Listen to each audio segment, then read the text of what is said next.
Los Angeles, California. Downtown Sports Arena. February 12, 1972. Saturday night, around 8:30 p.m. Inside the arena, the mood feels heavy and electric. You can sense something unusual is about to happen. About 300 people have crowded into a building normally used for boxing event. But this night is different. There are no official matches planned. No tickets were sold. No posters were printed. People came because of rumors, quiet talk, and a challenge that has been spreading for 3 weeks. It is the kind of challenge that shouldn't even be possible. One that will either be remembered forever or disappear without a trace.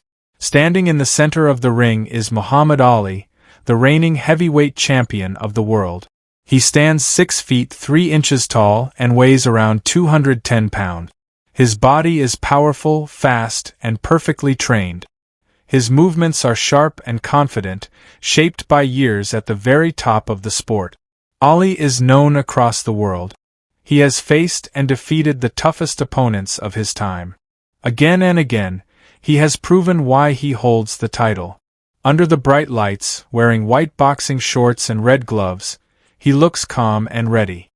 His strength, endurance, and experience are undeniable. In boxing, he stands above everyone else.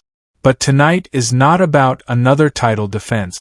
Tonight, Ali has done something no one expected. He has publicly called out Bruce Lee. Bruce Lee is a very different figure. He stands 5 feet 7 inches tall and weighs about 135 pounds. He is a martial arts instructor from Hong Kong who has recently gained attention in Hollywood. He is known for his ideas, his demonstrations, and his unique approach to movement and combat. Lee is not a professional boxer. He has never competed in a boxing ring. He holds no heavyweight titles, no Olympic awards, and no officially recognized championships in professional combat sports.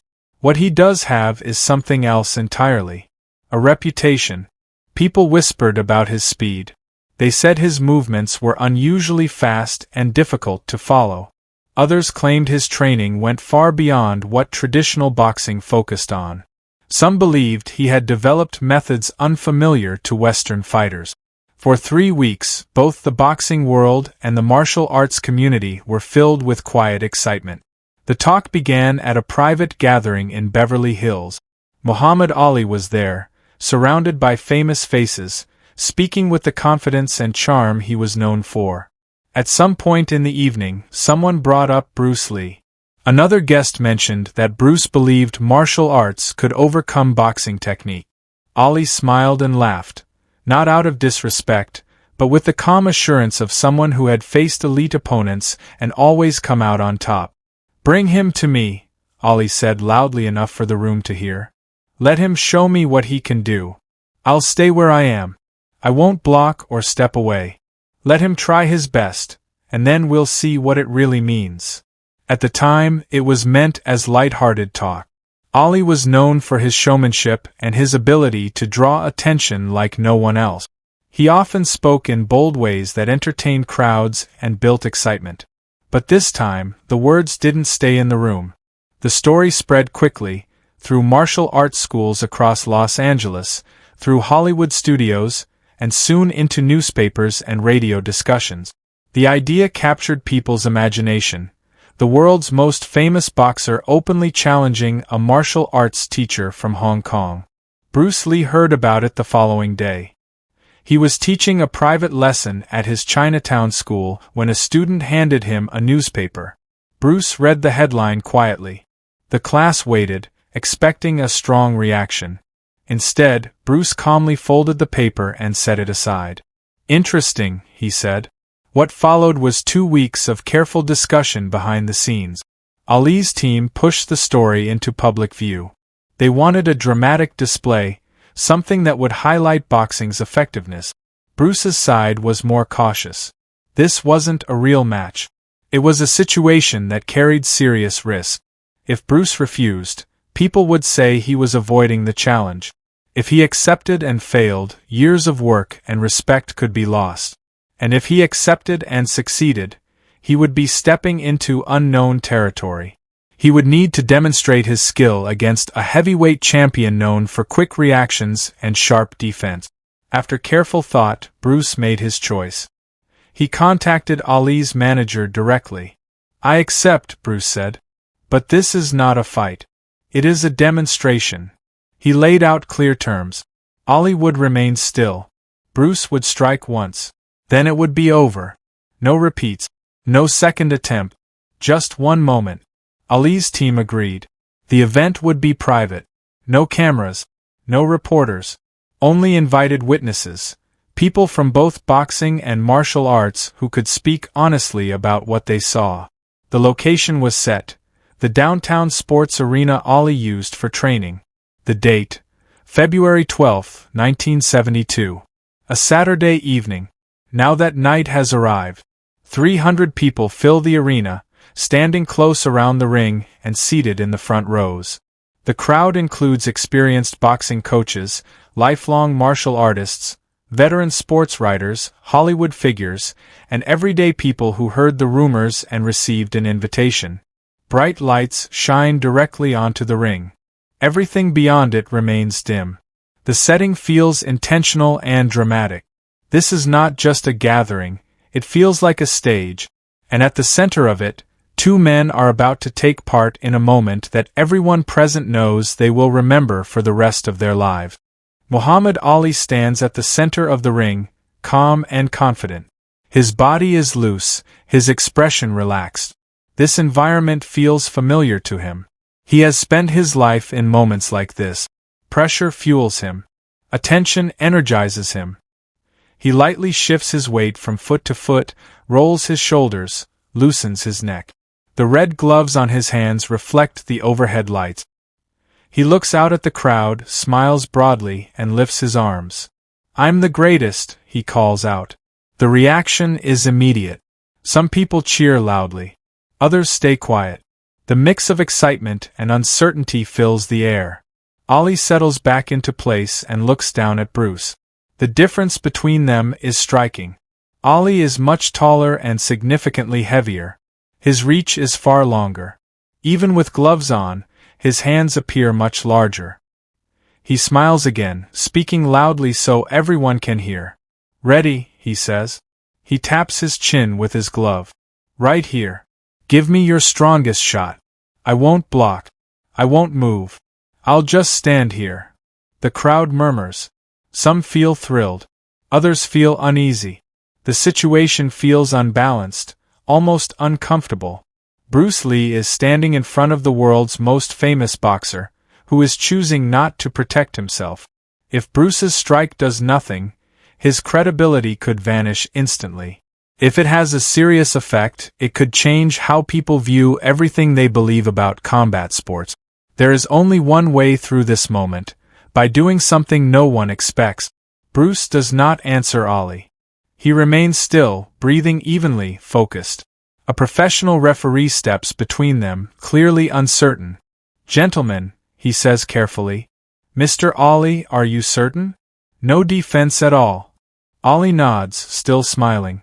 "I'm sure. I've faced the strongest fighters in the world. Let's see what he can do." The referee turns to Bruce. "You understand the terms? One strike. After that, it's finished." Bruce nods once.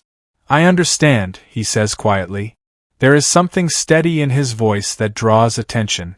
People lean forward without realizing it. The referee steps away. The arena goes silent. Ali lowers his arms completely. His gloves hang at his sides.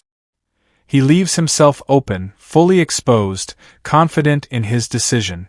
Bruce stands a few feet away. His hands rest naturally at his side. He is not tense. He is not preparing in any obvious way. For several seconds, nothing happens. The crowd shifts. People wonder what Bruce is thinking. Is he hesitating? Is he reconsidering? The silence feels long. Then Bruce moves, but not in the way anyone expects. He takes a small step forward, closing the distance. Now he is close enough to reach Ali easily. Still, his hands remain relaxed. The two men lock eyes briefly. Something passes between them, an understanding that no one else can see. Ali's smile fades just a little. His expression sharpens. For the first time, he senses something unexpected: complete focus, calm, control. Bruce's right hand moves. There is no big motion, no visible build-up, just a sudden, precise action. In an instant, his hand travels forward and makes contact just below Ali's chest, at a point that affects breathing and balance. The sound is sharp and quick, not loud but clear. The result is immediate. Ali does not stumble backward. He does not fall. Instead, his legs weaken. His arms drop. His body reacts as if the signal to breathe has briefly been interrupted. He remains aware. He stays upright. But his body needs a moment to recover. The crowd does not speak.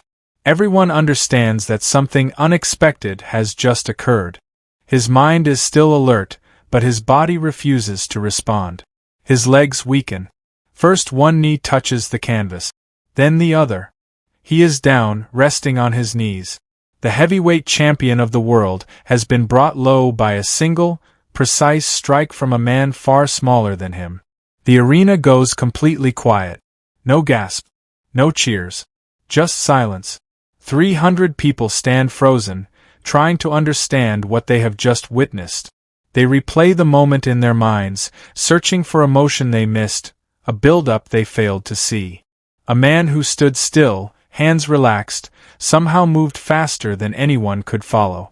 Muhammad Ali remains on his knees. 5 seconds pass. His hands press against the canvas as he leans forward, concentrating on drawing air into his lungs. His face shows not pain, but disbelief, confusion, shock. He has faced the strongest fighters of his era. He has absorbed countless blows from men known for their power. Yet none of those moments felt like this. None of them shut his body down so completely, so instantly. Bruce Lee stands nearby. He does not celebrate. He does not gesture. His hand has already returned to his side. His expression remains calm, unchanged, as if he is simply waiting for the moment to pass. The referee rushes in, kneeling beside Ali. "Are you okay?" he asks. "Can you breathe?" Ali nods slightly. His breathing begins to return, slowly and unevenly. One breath, then another. His body starts responding again. He lifts his head and looks up at Bruce. For the first time in his career, Muhammad Ali has nothing to say. Bruce extends his hand. Ali looks at it for a brief moment, then takes it. With Bruce's help, he rises to his feet. He sways slightly, shaking his head as if trying to clear a fog. "What did you do?" Ali asks quietly, his voice rough. Bruce answers just as quietly, meant only for him.